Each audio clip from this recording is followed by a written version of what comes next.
الرحيم. اهلا بكم في قناتي حياتنا في الارياف مع ام يوسف. ودلوقتي احنا على السطح بقى. ايوه معايا ايسل اهو. على السطح بنأكل الطيور. وادي البط البلدي والفراخ. وطبعا يا حبايبي قلبي الفراخ دي بتبيض، فالشطه اللي هي الحمراء اللي بتبقى في السوق دي، اي نوع شطه وبالذات لو حراقه.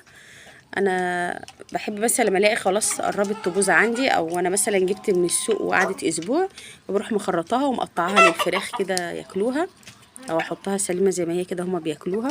اي حاجه خضرة عندنا، ورق كرنب، اي حاجه. ايوه، وايسل بتقول لكم ورق الكرنب اهو.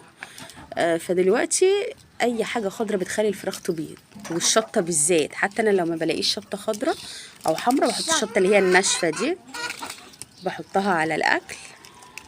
اي اكل البيت بقى عندك. ده عيش اهوت انا فرقاه، وحطيت عليه الشطه اللي قلت لكم عليها.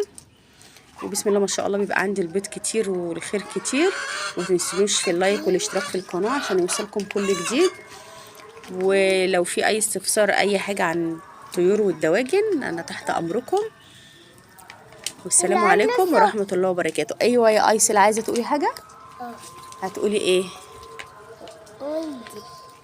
هتقولوا ايه يا ايسل؟ ايسل بتقول لكم اعملوا لايك. لايك. تقولوا لهم ايه؟ لايك. تقولوا لهم اعملوا ايه؟ لايك. لايك.